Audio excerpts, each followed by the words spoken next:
আজ প্রধানমন্ত্রীর কার্যালয় থেকে একটি ঐতিহাসিক নির্দেশনা জারি হয়েছে।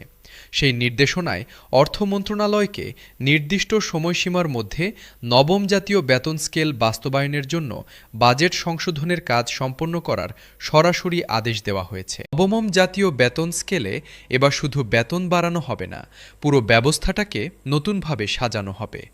এটি সম্পূর্ণ নতুন দর্শনের উপর ভিত্তি করে। সেই দর্শনটা হলো, একজন সরকারি কর্মচারী তার বেতন দিয়ে শুধু সংসার চালাবেন না, প্রতি মাসে সামান্য হলেও সঞ্চয় করতে পারবেন, সন্তানের ভবিষ্যতের জন্য কিছু রাখতে পারবেন। এটা কোনো বিলাসিতার দাবি নয়, এটা একটা মানুষের ন্যূনতম অধিকার, এবং এই অধিকারটাই এখন নিশ্চিত করা হচ্ছে। সংখ্যার বিষয়ে আসা যাক, কারণ আপনি জানতে চাইছেন আসলে কতটুকু বাড়বে। আজকের নির্ভরযোগ্য সূত্র থেকে যা জানা গেছে তা হল, সকল গ্রেডে মূল বেতন ন্যূনতম 50% বৃদ্ধি পাবে। নিম্ন গ্রেডের কর্মচারীদের বৃদ্ধি 100% পর্যন্ত হতে পারে। কোনো সরকারি কর্মচারীর সর্বনিম্ন মূল বেতন 20,000 টাকার নিচে থাকবে না। পেনশন 100% বৃদ্ধি পাবে। বাড়ি ভাড়া ভাতা, চিকিৎসা ভাতা, শিক্ষা ভাতা এবং যাতায়াত ভাতা সব কিছুই বাস্তবসম্মতভাবে নতুন করে নির্ধারণ হবে। আর এই পুরো প্যাকেজের জন্য আগামী বাজেটে 70,000 কোটি টাকারও বেশি বরাদ্দ রাখা হচ্ছে। এই সংখ্যাগুলো একসাথে যোগ করুন, তারপর বুঝতে পারবেন এটা আসলে কতটা বড় পরিবর্তন।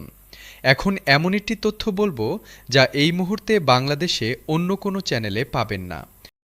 সরকারের একটি বিশ্বস্ত সূত্র নিশ্চিত করেছে যে এবার নতুন বেতন স্কেলের সাথে একটি স্বয়ংক্রিয় মহার্ঘ ভাতা ব্যবস্থা চালু করা হবে।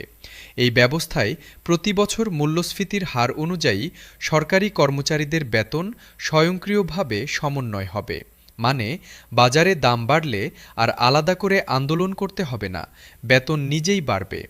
এই একটি সিদ্ধান্তই 11 বছরের সমস্যার একটি স্থায়ী সমাধান। ভবিষ্যতে আর কোনো প্রজন্মকে এই কষ্ট করতে হবে না। বকেয়ার প্রশ্নে আজকের দিনে সবচেয়ে সাহসী কথাটা বলা হয়েছে। অর্থ মন্ত্রণালয়ের একটি শীর্ষ সূত্র আজ স্পষ্টভাবে জানিয়েছে, নতুন বেতন স্কেল যে তারিখ থেকে কার্যকর ঘোষণা হবে, সেই তারিখ থেকে এখন পর্যন্ত যে পার্থক্য তৈরি হবে তা বকেয়া হিসেবে পরিশোধ করা হবে। আজ অবসরপ্রাপ্ত কর্মচারীদের জন্য সুসংবাদ আছে। যারা সারা জীবন দেশের জন্য দিয়ে গেছেন এবং এখন সামান্য পেনশনে কোনো রকমে বেঁচে আছেন, তাদের জন্য আজকের দিনে একটি বিশেষ ঘোষণা এসেছে।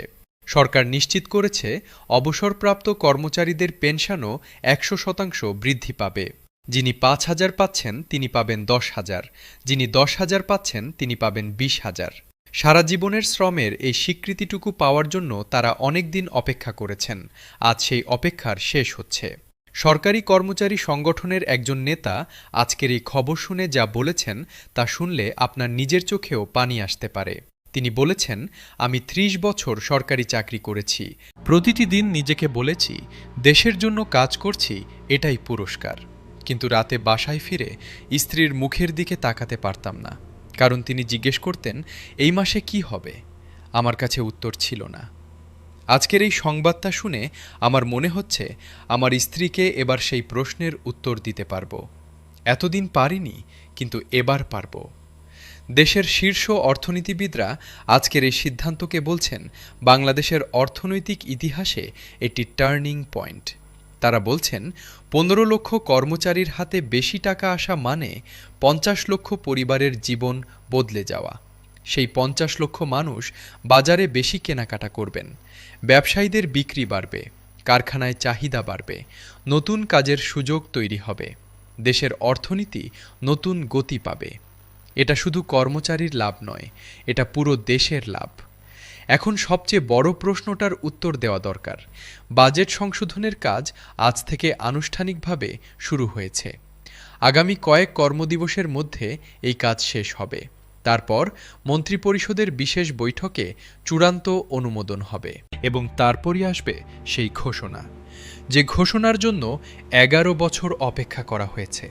সেই মুহূর্তটা এখন আর স্বপ্নে নেই, সেটা এখন বাস্তবের দরজায় দাঁড়িয়ে আছে।